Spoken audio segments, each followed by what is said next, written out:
जो समाज, भारतीय समाज जिसको हम कहते हैं, जो हजारों सालों से अंधश्रद्धा, रूढ़ी परंपरा, जात, धर्म, ऐसे कई ऐसी बातों में उलझा हुआ था और शोषण का जीवन जी रहा था, उस समाज को यहाँ से निकाल कर पूरी तरीके से मानव किस तरीके से उसका निर्माण किया जाए, इसलिए बाबा साहब ने हमें बौद्ध धम्म की दीक्षा 1956 में दी। धम्म दीक्षा है, ये एक सांस्कृतिक आंदोलन है जो सबसे पहले बुद्ध ने इस देश में वैदिक धर्म के विरोध में इसको शुरू किया। आज भी बहुजन समाज है जो अभी भी जात और धर्म के बाहर अभी तक आया नहीं है। उन्हें ये जो अम्बेडकराइट मूवमेंट या समतावादी मूवमेंट, परिवर्तनशील मूवमेंट जो है, वो अभी भी पूरी तरीके से पता नहीं है। तो बुद्धिस्ट संस्कृति इस देश की मूल संस्कृति रही है। आज भी हम लोग लेनी या बड़े बड़े पहाड़ों में जो खुदाई में जो कलाकृतियां निर्माण की गई है, उसमें नाटक, उसमें संगीत, उसमें गीत, उसमें चित्रकला, उसमें कई कलाओं की निर्मित हमें बुद्ध के काल के पहले से और बुद्ध के काल के बाद भी बड़े पैमाने पर हमें दिखाई देती है। तो ये जो सारी कलाओं की जो एक जो सिलसिला, एक जो संस्कृति है, ये बुद्धिस्ट संस्कृति से आई हुई है, जिसको हम लोग आज पथनाट्य कहते हैं। जब बाबा साहब विद्यार्थियों को मिलिंद कॉलेज में पढ़ाते थे, तब उन्होंने विद्यार्थियों से कई बार कहा कि आप लोगों ने नाटककार बनना चाहिए। बाबा साहब की नाटक की एक क्षमता को, शक्ति को बाबा साहब जानते थे। तो धम्म दीक्षा देने के बाद में हमें हमारी बुद्धिस्ट संस्कृति को पुनर्जीवित या रिकंस्ट्रक्ट करने की जरूरत हमें थी, जो हम लोग रंगमंच के क्षेत्र में वो हम देख नहीं पा रहे हैं। लेकिन सही जरूरत बुद्धिस्ट कल्चर को हम लोगों को रिकंस्ट्रक्ट करने की आज जरूरत लगती है।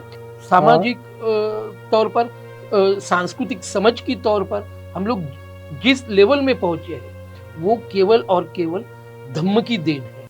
धम्म क्रांति के 69 साल हो चुके हैं। बाबा साहेब डॉक्टर अम्बेडकर ने नागपुर नागनगरी दीक्षा भूमि पर 14 अक्टूबर 1956 को धम्म क्रांति की। उनका ये जो मानव मुक्ति का जो आंदोलन है, इस आंदोलन का इसे शायद अंतिम पड़ाव माना जाए, या फिर आखिरी वो इशारा जो ये बताता है कि उनका आंदोलन यहाँ पूरा होता है, यानी कि धम्म दीक्षा पर। 69 साल की इस धम्म दीक्षा का एक छोटा सा विश्लेषण, छोटा सा आकलन आपके पास पहुंचा रहे हैं हम। और हमारे साथ है बहुजन रंगभूमि के संस्थापक, संचालक, एक प्रसिद्ध रंगकर्मी, नाटककार, निर्देशक वीरेंद्र गणवीर साहब। वीरेंद्र जी, इस मूल्यांकन में आपका स्वागत है। धन्यवाद। बहुत सामान्य बात है कि बाबा साहेब डॉक्टर अम्बेडकर ने जब 14 अक्टूबर को धम्म दीक्षा दी 1956 में, तो बाबा साहेब का एक सामान्य कहना था कि भाई ये जो आंदोलन है, ये मानव मुक्ति का आंदोलन है। बराबर। और इस मानव मुक्ति के लिए धम्म दीक्षा है। मतलब जो मनुष्य अंधविश्वासों में, रूढ़ियों में, परंपराओं में, वो ऐसी बातों में जकड़ा हुआ है कि जिसे जीवन का जो वैज्ञानिक सोच वाला जो ढांचा होता है, वो उसके पास नहीं है, और एक वैज्ञानिक सोच की ज़रूरत है उसकी जीवन शैली को ठीक करने के लिए। ये बाबा साहेब की सोच रही और धम्म दीक्षा ये उसकी परिणति रही। आपको क्या लगता है कि इस वक्त में 69 साल बीत गए हैं, एक कलाकार के रूप में, एक रंगकर्मी के रूप में, आप इस घटना को कैसे देखते हैं? धम्म दीक्षा ये जो बाबा साहब ने दिया हुआ एक मानव मुक्ति का जो आंदोलन रहा है पूरे दुनिया में, केवल भारत में नहीं, तो ये जो धम्म दीक्षा बाबा साहब ने जो दी है, ये केवल धर्म को बदलकर धम्म देने का हेतु उसके पीछे का मतलब ये बिल्कुल भी नहीं संकेतों को बदलने वाली बात नहीं थी। हाँ, ये बिल्कुल भी ऐसा नहीं था। ये एक पूरे मानव मुक्ति का आंदोलन था।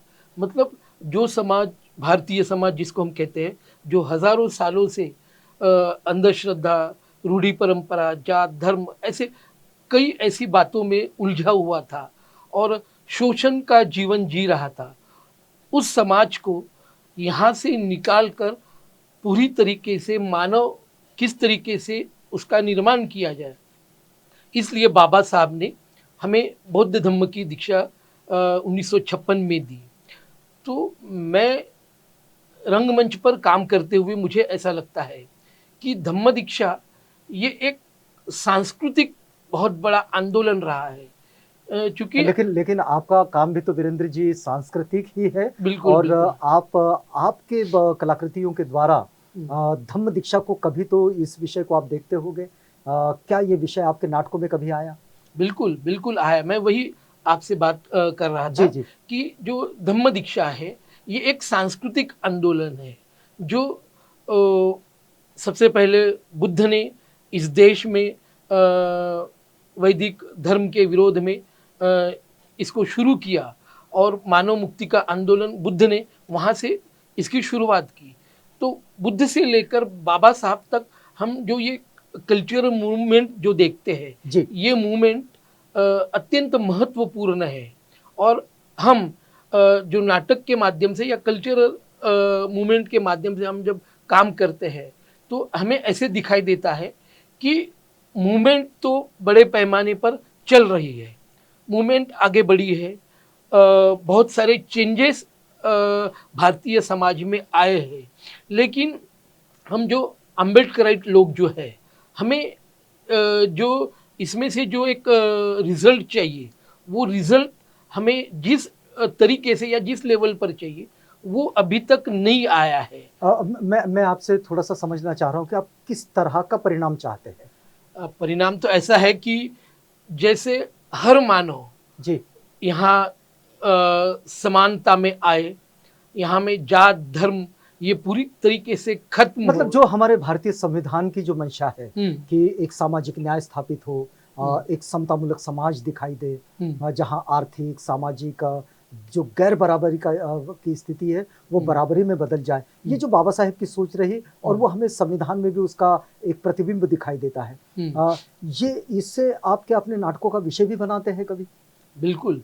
हम लोग जो बहुजन रंगभूमि से बीते 36 सालों से हम लोग इसी आंदोलन को आगे ले जाने का काम ये कर तो रहे बिल्कुल हैं। हमने बाल नाटकों से आपको देखा है और बिल्कुल। तब से अब तक आप बिल्कुल निरंतर इस कार्य में जुटे हुए हैं। बिल्कुल। तो क्या इस विषय को भी आपने कभी रंगमंच पर खेला? यस यस, हमने कई बार, मतलब कई बार बोले तो हर हमारे नाटक का विषय ये अम्बेडकराइट या बुद्धिस्ट विचारों के माध्यम से ही रहा है। अच्छा। यही विचार हम लोगों ने हमारे थिएटर के माध्यम से लोगों तक पहुंचाने का काम किया है, क्योंकि हम लोग देखते हैं कि हम लोग बहुजन रंगभूमि के माध्यम से काम करते हैं।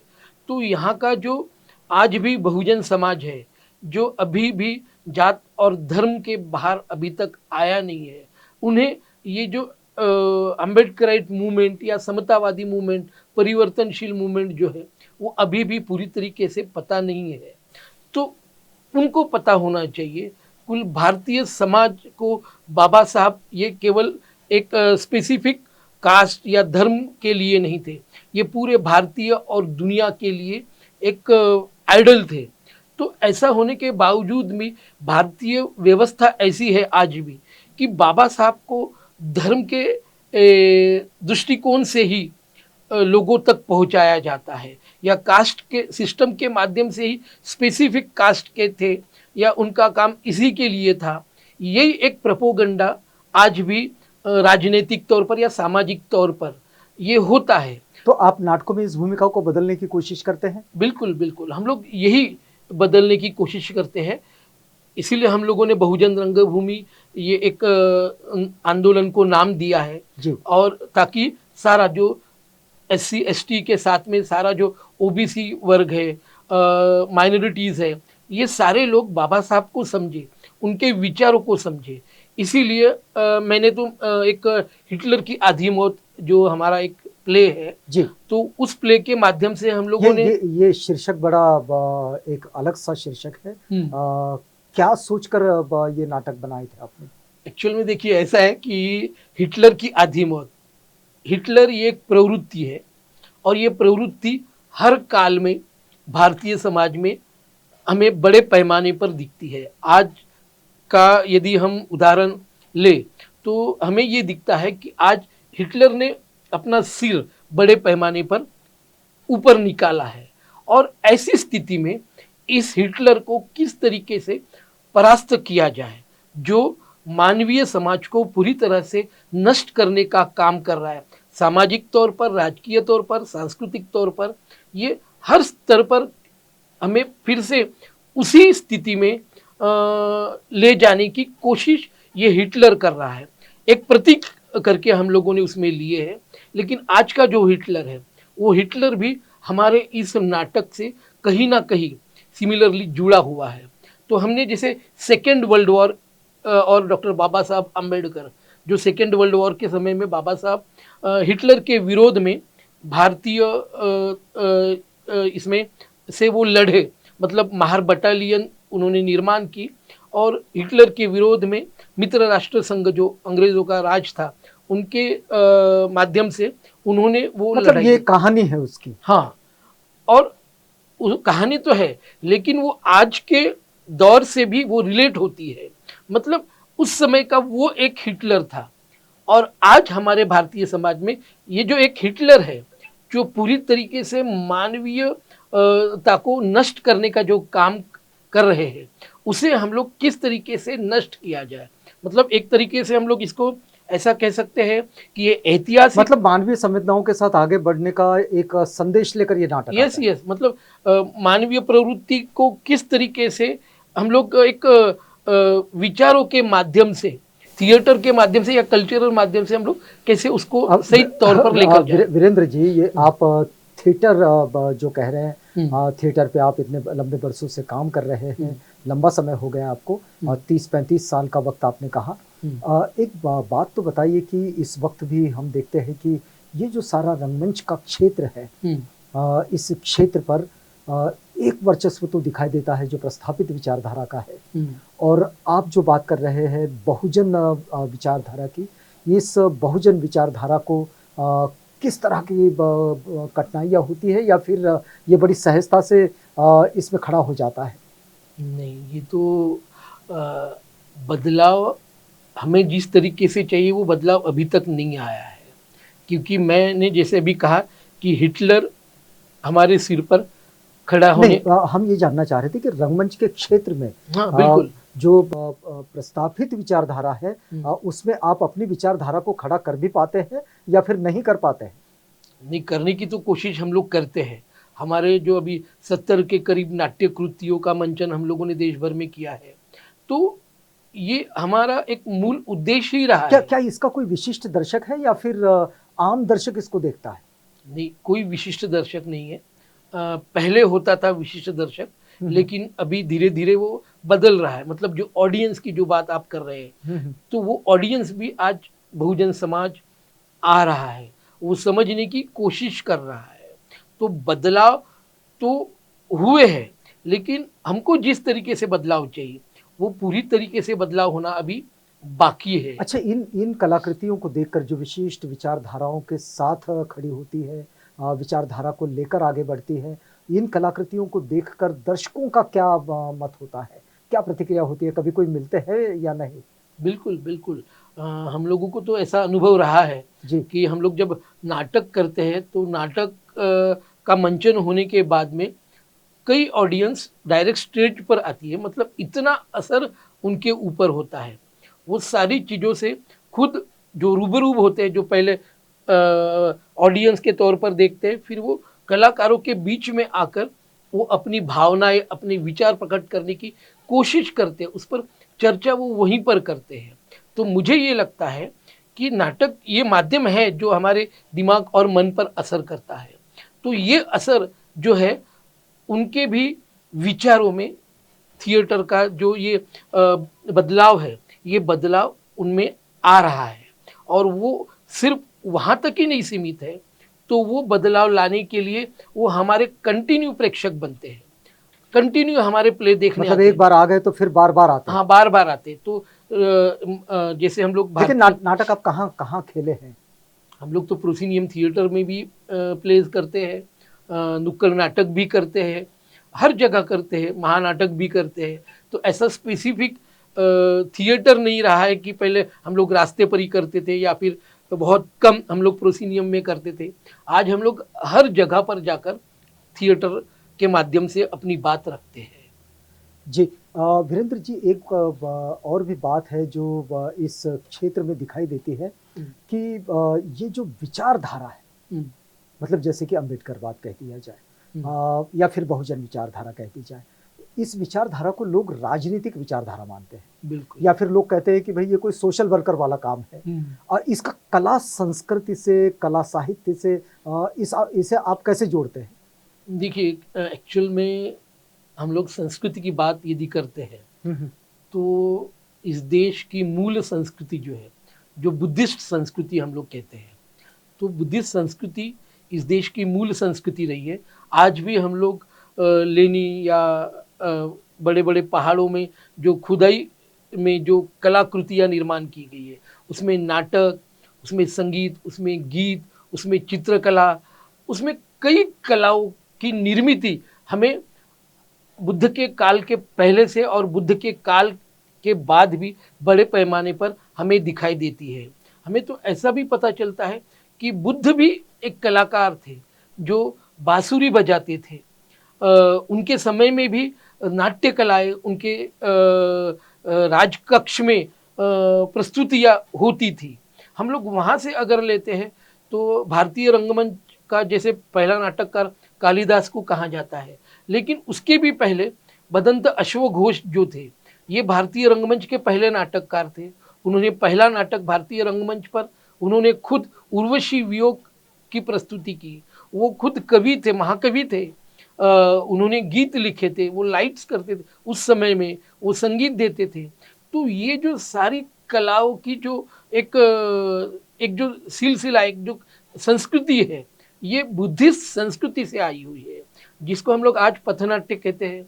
वो अश्वघोष उस समय में। लेकिन ये जो आपने समृद्ध संस्कृति की बात की, ये जो एक इसकी समृद्ध परंपरा को आपने रखा कि अश्वघोष से लेकर या बौद्ध काल से लेकर या फिर अशोककालीन समय जो है वहाँ से लेकर ये कला विकसित हुई है।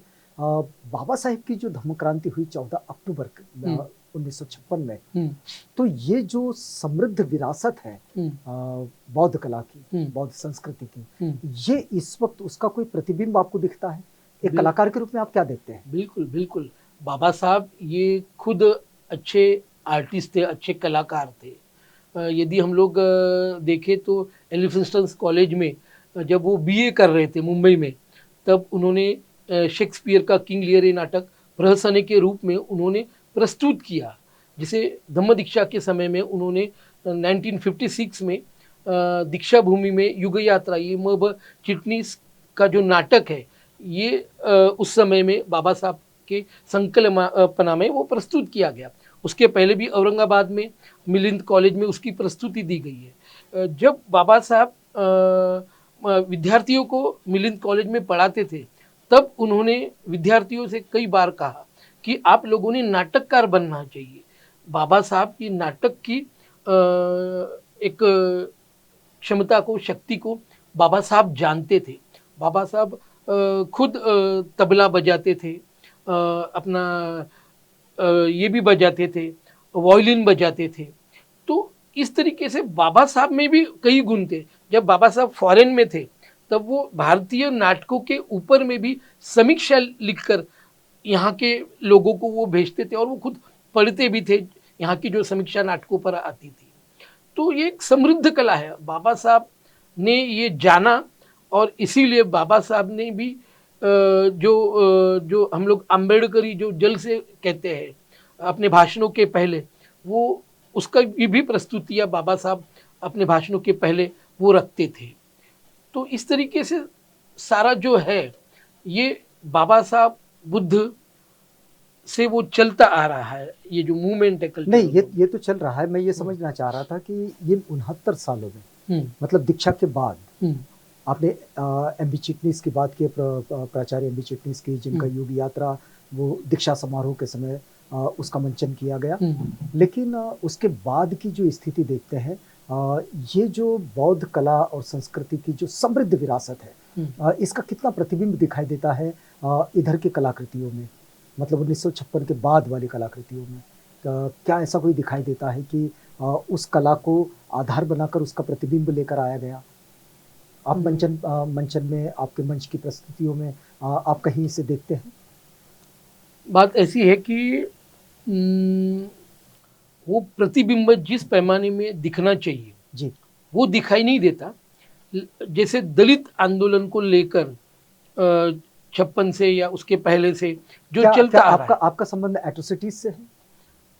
मैं ऐसा तो नहीं कह सकता, लेकिन जो दलित आंदोलन जो चलता आ रहा है, जो दलित आंदोलन चलता आ रहा है, उसी से प्रेरणा लेकर दलित रंगमंच की निर्मित इस देश में हुई और वही आज तक बरकरार है।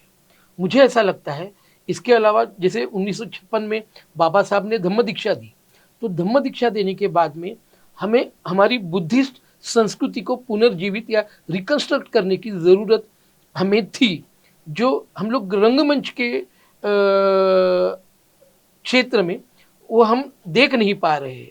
लेकिन सही ज़रूरत बुद्धिस्ट कल्चर को हम लोगों को रिकंस्ट्रक्ट करने की आज ज़रूरत लगती है और उसके माध्यम से हम लोग बुद्धिस्ट नाटकों की भी निर्मित हम लोग करने की कोशिश कर रहे हैं। क्या इसकी कोई खास वजह मानते हैं आप कि ये जो जितने बड़े पैमाने पर इसका जो प्रतिबिंब दिखना चाहिए था वो नहीं दिख रहा, क्या इसकी कोई खास वजह मानते हैं आप? सबसे पहले तो खास वजह तो यही है कि यहाँ का जो सामाजिक और जो राजकीय आंदोलन है, इसका असर सांस्कृतिक आंदोलन पर भी बड़े पैमाने पर हमें दिखाई देता है। ये वजह मुझे बहुत महत्वपूर्ण लगती है कि जब तक राजकीय और सामाजिक बदलाव इस देश में नहीं होगा, तब तक सारे क्षेत्र में का बदलाव जो हम लोग सोच रहे हैं वो बदलाव उतने स्पीड में या उतनी जल्दी नहीं होगा। लेकिन ये शुरुआत निश्चित तौर पर हुई है और ये बदलाव मुझे महत्वपूर्ण लगता है। देखिए, किसी भी मंचन की जो दृष्टि है उसमें दो चीज़ें दिखाई देती है। एक तो उसका मनोरंजन एक पक्ष होता है, एक दूसरा पक्ष होता है उसका ज्ञान रंजन का पक्ष होता है। और हम जितना समझते हैं या फिर हमें हमारे पास जितनी जानकारी है, आप जिस बहुजन रंगभूमि के नाम से आप जिस रंगमंच पर काम करते हैं, ये रंगमंच विचारधाराओं को लेकर आगे बढ़ता है। तो ये जो विचारधारा को रंगमंच पर लेकर चलने वाली जो बात है, क्या इसमें कोई कठिनाइयाँ महसूस करते हैं? जैसा कि अभी आपने कहा कि बहुत कम प्रतिबिंब दिखाई देता है जो दिखाई देना चाहिए था। क्या इसमें कोई आर्थिक दिक्कतें होती हैं या फिर कोई सांस्कृतिक समझ वाली दिक्कतें हैं या फिर ऐसा कुछ है कि कोई सामाजिक जिसे हम बंधन कहें या रोक टोक कहें, ये कुछ होता है? क्या होता है? आप क्या महसूस करते हैं एक कलाकार के रूप में, एक रंगकर्मी के रूप में? ऐसा है कि कठिनाइयाँ तो होती है, मतलब हर युग में कलाकार ये आर्थिक तौर पर हमेशा से ही पिछड़ा रहा है। लेकिन कलाकारों ने तो बहुत भव्य कलाकृतियों का निर्माण किया है। देखिए, ये कलाकृतियों को निर्माण करना ये एक मानवीय प्रवृत्ति हो सकती है उस कलाकार की, ठीक है। लेकिन आर्थिक तौर पर यदि हम लोग देखा जाए तो इस पर भी स्पेसिफिक वर्चस्ववाद जो है, वो जिसको हम लोग भांडवलवादी कहते हैं, उन्हीं का कलाओं पर भी आज भी आधिपत्य है। आपको क्या लगता है ये बदला कैसे जा सकता है? बिल्कुल बदला तो जा सकता है। बदला इसलिए जा सकता है क्योंकि हम लोग आर्थिकता में हम लोग कमज़ोर यदि होंगे, फिर भी हम लोग अपनी कलाकृति को विचार और एक कलात्मकता के दृष्टिकोण से हम लोग उसको सही मायने में बड़े तौर पर, जिसको हम लोग ये बोलेंगे कि यूनिटी के माध्यम से भी यदि हम लोग सोचें तो उस कलाकृति को हम लोग बड़ा कर सकते हैं या विशेष कर सकते हैं, जो अभी एक प्रोसेस हमारे इंडिया में दिख रही है। फिल्म के क्षेत्र में हम लोग यदि जाते हैं तो आज जो विषय जो बदले हैं पूरे भारतीय सिनेमा के, वो पूरी तरीके से शोषित, शोषण या दबे कुचले लोगों से संबंधित फिल्म के विषय आज बड़े पैमाने पर आ रहे हैं। हम लोग दूसरे तौर पर जो क्या आप ये कहना चाह रहे हैं कि जो अम्बेडकरवादी विचारधाराओं का जो रंगमंच है, ये रंगमंच जिन विषयों के साथ आगे बढ़ता रहा उसका प्रतिबिंब इस समय सिनेमा में दिखाई दे रहा है? बिल्कुल बिल्कुल जरूर, क्योंकि देखिए कैसा है, बाबा साहब आंदोलन में थे, तभी से बाबा साहब के विचारों का या प्रतिभा का मंचन फिल्म और नाटक में होता था। लेकिन बात ये होती थी कि बाबा साहब का उल्लेख नहीं होता था, उसमें बाबा साहब को श्रेय नहीं दिया जाता था। लेकिन बाबा साहब की बात होती थी वो नाम को हटाकर।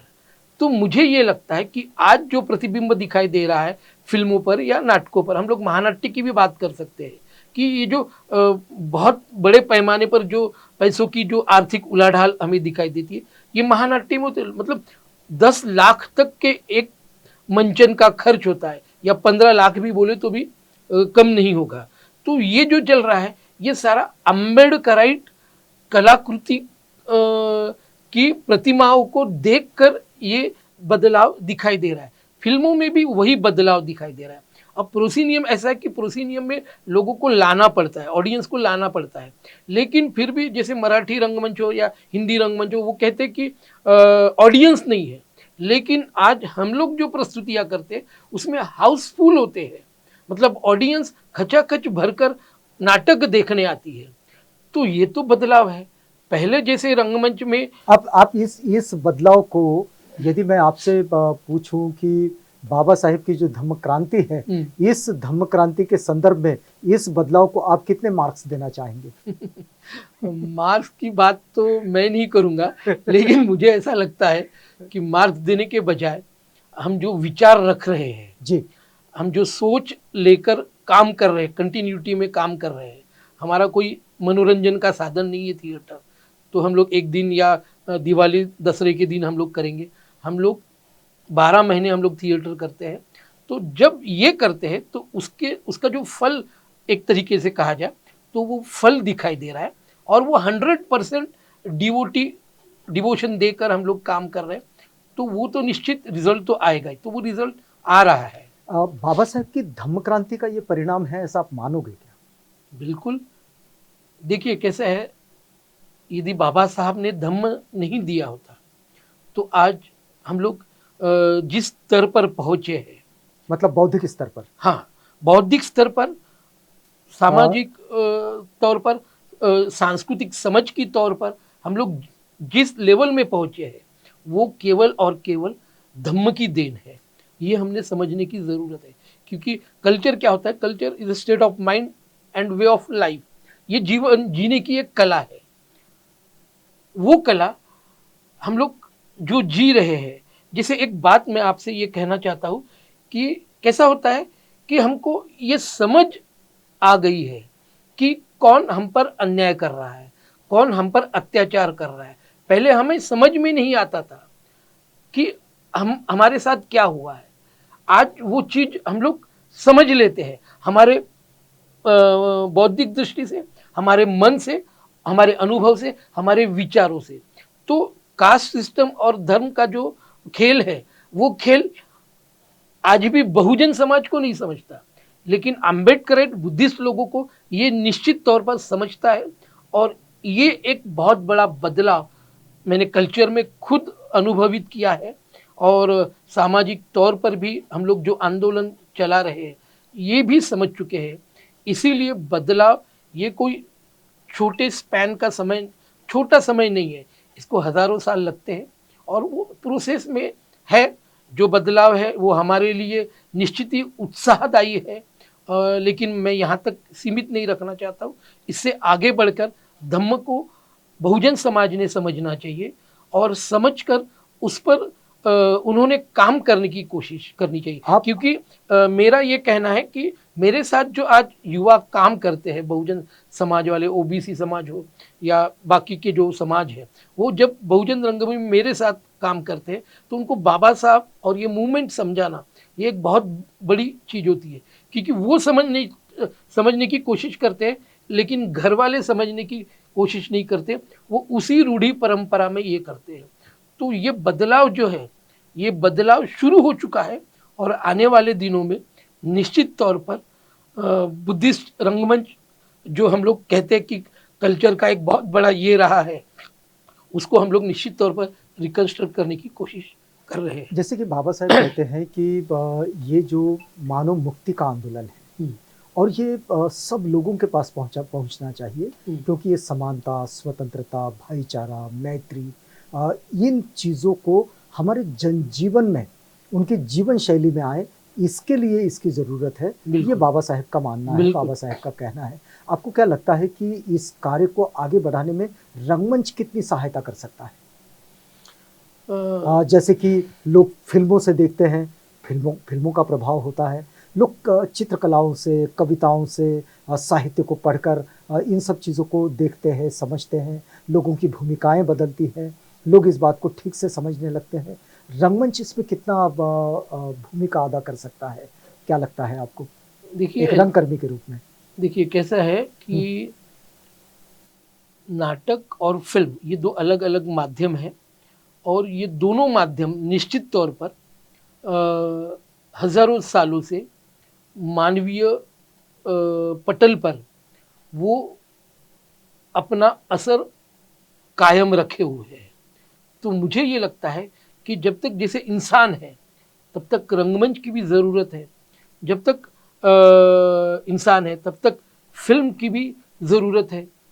तो ये दोनों माध्यम जो असर डालते हैं मानवीय मतलब माइंड के ऊपर में जो असर डालते हैं, वो निश्चित तौर पर एक ज़रूरी प्रोसेस है।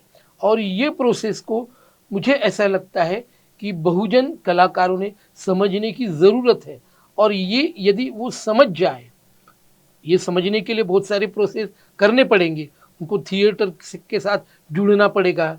बाबा साहब का थिएटर, कुछ लोग ऐसा होता है अनुभव हमारा कि बहुजन रंगमंच यानी बाबा साहब का ही रंगमंच, मतलब यहाँ पे जय भीम वालों का ही काम होता है, बाकी हमारे लिए कुछ नहीं। या फिर वो तो ऐसा भी सोचने लगते हैं कि ये एक कास्ट वाला, जैसे आपने जब ये सवाल पूछा कि क्या इसको मतलब एक आंदोलन के तौर पर देखते हैं, संस्कृति के तौर पर देखते हैं, या फिर किसी राजनीतिक रूप में देखते हैं। तो भारतीय मेंटेलिटी ही आज ऐसी दिखाई देती है कि ये पूरी तरीके से राजनीतिक तौर पर ही इस मूवमेंट को देखते हैं, क्योंकि वो विचार और पढ़ाई में वो बिल्कुल भी ध्यान नहीं देते।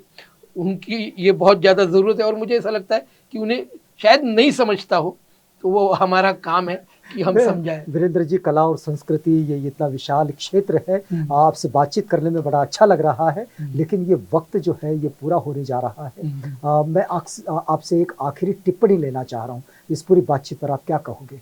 बाबा साहेब की धम्म क्रांति को 69 साल पूरे हो चुके हैं, आपका कहना क्या होगा अगर इस बातचीत को हम पूरा करना चाहें तो? मुझे ऐसा लगता है कि धम्म दीक्षा आंदोलन से निश्चित तौर पर जो बुद्धिस्ट समाज जो निर्माण हुआ है, बुद्धिस्ट बोले तो कोई धर्म या जाति से उसका संबंध नहीं है, उसका संबंध केवल प्योरिटी और एक मानवीय प्रवृत्ति जो पूरी तरीके से मानव निर्मित की जो प्रक्रिया बाबा साहब ने दी है, उसको मैं बुद्धिस्ट कहता हूँ, उसको मैं एक ज्ञान कहता हूँ, नॉलेज कहता हूँ।